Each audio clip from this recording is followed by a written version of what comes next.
আসসালামু আলাইকুম বন্ধুরা, কেমন আছেন সবাই? আশা করি ভালো আছেন। এটা হচ্ছে আমার ছাদ বাগান।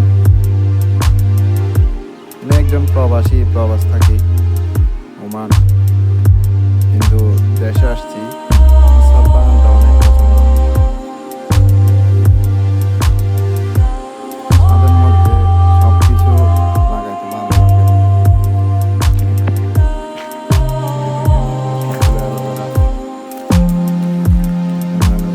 এখানেও ছিল এগুলোর মতো।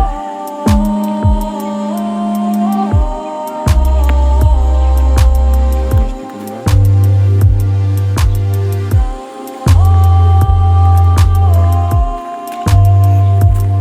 এখানেও মিষ্টি কুমড়া।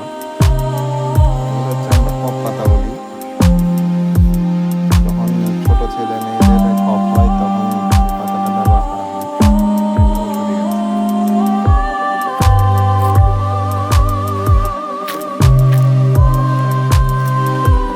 এটাও মিষ্টি কুমড়া। এটা হচ্ছে ঢেঁড়স গাছ, ভেন্ডি গাছ।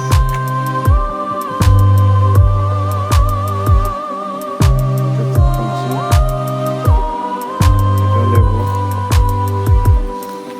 এই দুইটা হচ্ছে পাতাবাহার।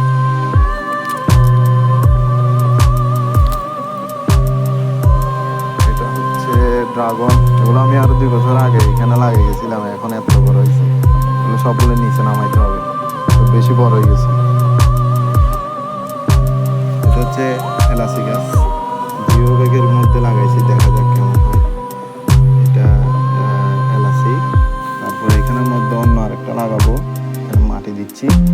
এখনো মাটি রেডি করা হয় নাই, এখানে মাটি রেডি করব। তারপর এটা হচ্ছে যে শসা গাছ, ফল বলি আমরা, আপনারা কি বলেন জানি না, আমরা ফল বলি আমাদের গ্রামাঞ্চলের ভাষায়। এটার জন্য পুরো মাথা টাথা সব কিছু দেওয়া হয়েছে ছাদের উপর। এটা কিভাবে লাগাইছি সেটা তো ভিডিও করা হয় নাই, তারপর আপনাদেরকে দেখাবো মাসের মাধ্যমে। এগুলো সবগুলো মিষ্টি কুমড়া। এই যে দেখেন, কেন ওই যে পাইপ লাগাই, যে ক্যালাম আছে না, ক্যালাম দিয়ে প্লাগ দিয়ে লাগাইছি। তারপরে আরেকটা হচ্ছে ধনিয়া পাতা। ধনিয়া পাতা এখন উঠে নাই, 3-4 দিন হয়েছে লাগাইছি। উঠতে আরো 3-4 দিন লাগবে। আর এমনিটা নিচে আরো আছে, ছাদের নিচে। এই যে এটা হচ্ছে পেয়ারা, এই যে বাজারে যেটা বড় পাওয়া যায় এটা। এটা হচ্ছে লেবু, ছোট ছোট গোল গোল। এটা হচ্ছে পেঁপে।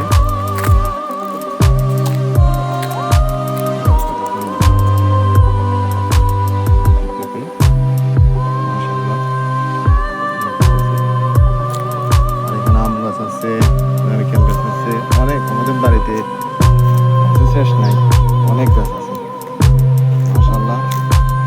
পাওয়া যায়, ফল পাওয়া যায়, কম বেশ পাওয়া যায়।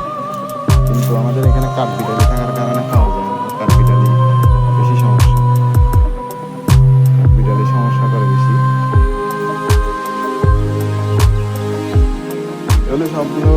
এগুলো লাগাইছি যে এই আরো 2-3 বছর আগে, কিন্তু এটা কালকে আনছি আমি। এগুলো ভালো আছে। এগুলোতে এখন মাটিটা তৈরি করে তারপর মাটি দিব। কেন আগে ছিল ড্রাম, ওয়ার ড্রাম ছিল, এখন ব্যাগ দিছি।